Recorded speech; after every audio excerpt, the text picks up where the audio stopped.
points in Rainbow Five was the defense of the Philippines. And with that, Mack gives constant reassurance to U.S. command that the islands could outlast any invasion, at least long enough for reinforcements to arrive. The thing is, Mack isn't lying when he tells the command this.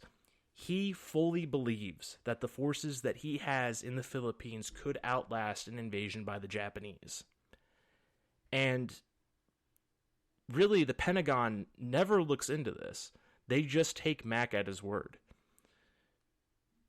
Remember, by this time, he had been a general for well over 20 years. He is the senior officer in the entirety of the United States Armed Forces. So they take him at his word, and it's gonna lead to disaster. So, the day Pearl Harbor happens, December 7th, 1941, a day that will live in infamy. It's December 7th in the Hawaiian Islands. It's December 8th in the Philippines, because it's on the other side of the international date line. The day the Japanese attack Hawaii, they launch a simultaneous attack on the Philippines. In the first day, half of all U.S. air power in the Philippines, which was small to begin with, is decimated.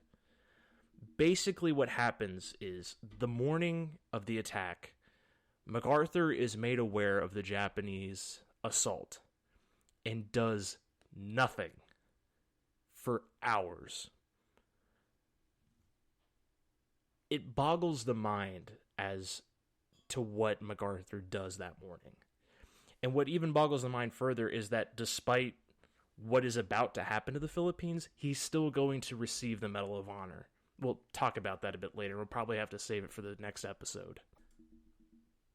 But what happened was, there was a lack of communication between the leader of the U.S. Air Corps in the Philippines, which is, at the time was General Brereton, or Brereton or something like that.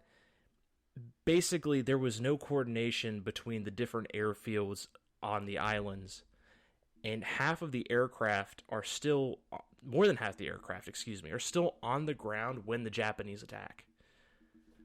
By now, the Philippines were aware of that Pearl Harbor had occurred. This happens right after.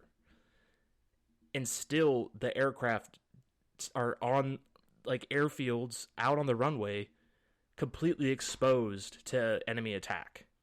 And over half the air power gets destroyed the first day of the war.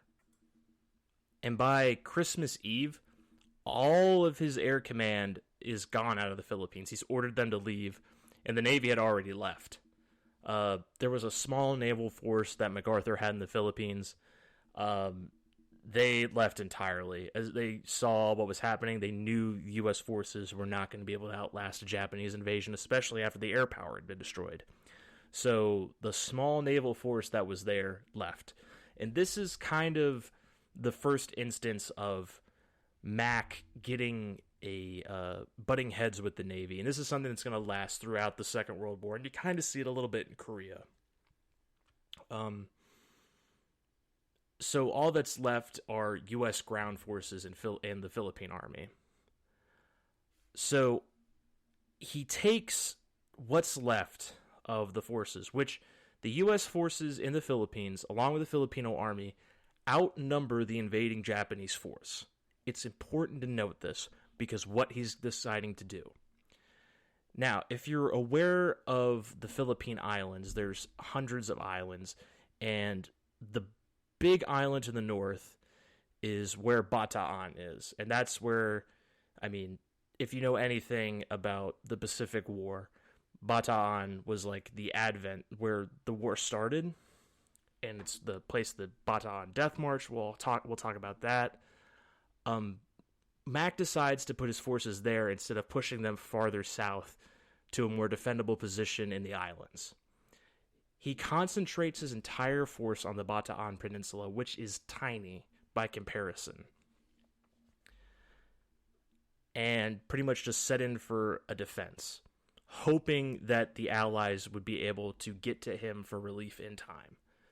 This was a pipe dream. It is December 1941. There is no help coming. The U.S. is just now having to mobilize for war. They're not ready. The British are still getting bombed by the Germans. The Battle of London is just now ending. The Soviet Union is being pushed back farther and further every day. Any other U.S. ally is bogged down in either North Africa or in fucking Russia. The only other help in the area is the Chinese, and they are facing a full frontal invasion by the Japanese and have been for the past 4 years. The closest major U.S. force at Pearl Harbor has just been practically decimated, and they're still thousands of miles away. The U.S. Navy is in shambles. There's no one coming. And yet, MacArthur, instead of evacuating his force south to Australia, where they could set in for a defense better, or moving southward to some of the more southerly islands for a better defensive position, he puts his entire force on the Bataan Peninsula. It cannot be understated, looking back, at what a terrible decision this is. And some of you listening might have a grandfather, a great-grandfather, who was a victim of the Bataan Death March. And it cannot be understated enough, or it can't be overstated, how much this whole ordeal is the fault of Douglas MacArthur. There was no need for his force to set into a defense. He could have carried out a counteroffensive for all I care. He could have done anything else. But instead he sets in for a defense. And this will basically sign the death warrant for tens of thousands of Americans and Filipinos. Now, to the credit of the men on Bataan, they will put up for far longer than should have ever been possible. By the time these men finally surrender, there's no food and no ammunition left. The grit and determination of these men throughout this entire ordeal is the only reason they were able to survive for as long as they did. And they survived for quite a while.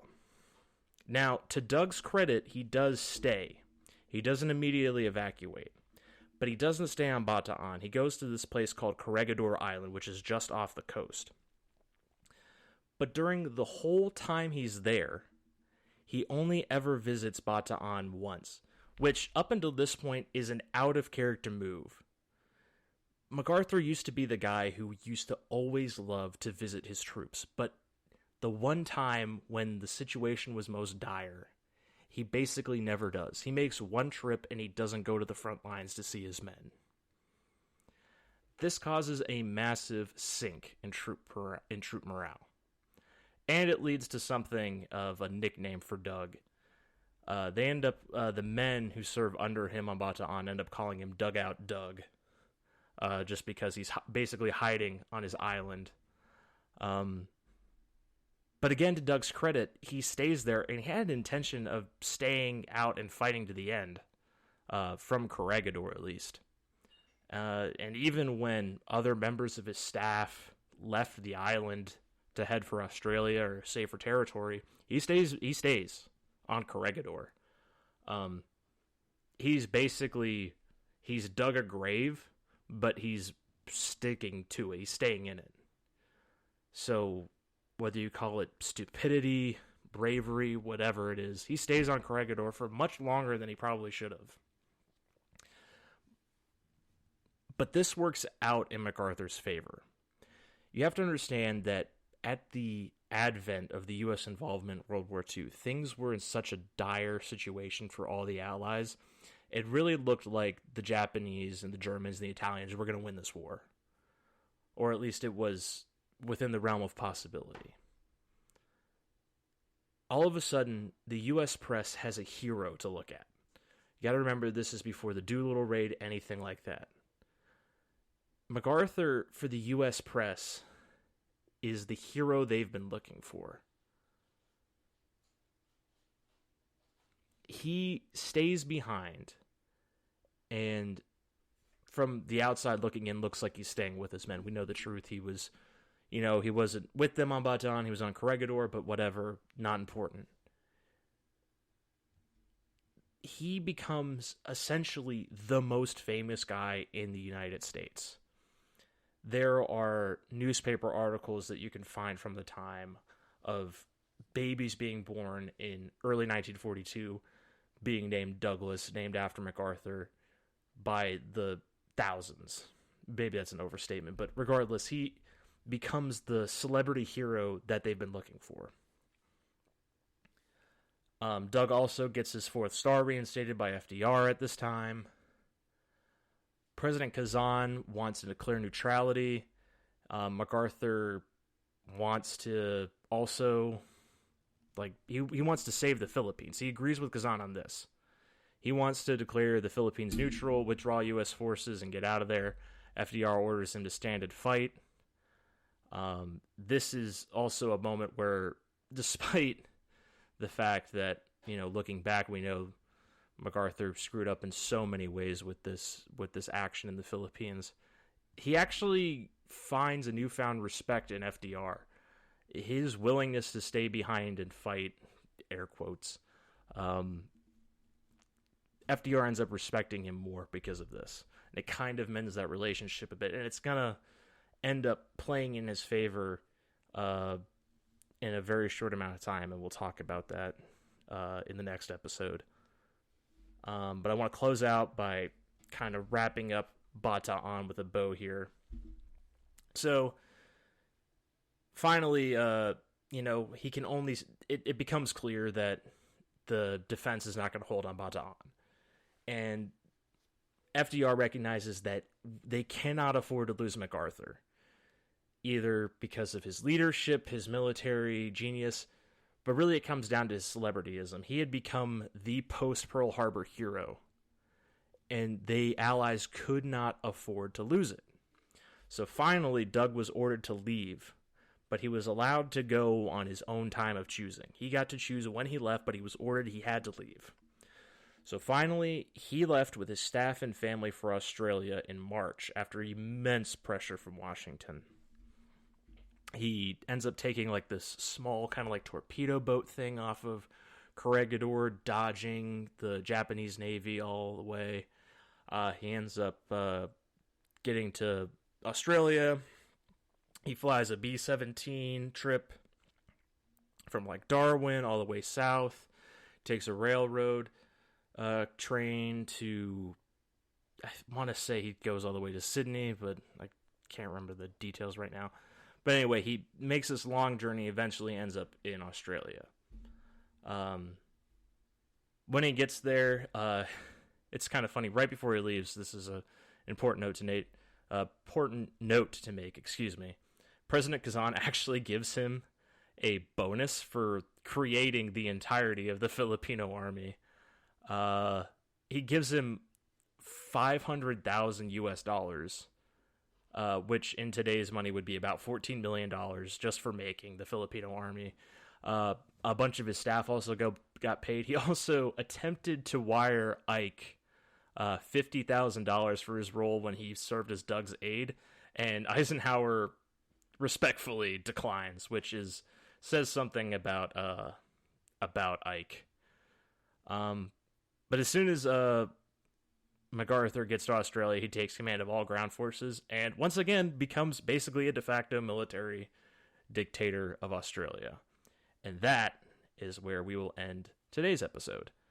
When we pick up next time, hopefully soon, we'll talk about the war in the Pacific from 1942 onward, and hopefully get through the Korean War as well. But thank you guys so much for listening. I know this episode might have not been the most polished podcast you've ever listened to, but it's something I have been working on for a long time, and I'm just glad to have finally got this thing put out there. So I hope you enjoyed it. And if you did, please like, share,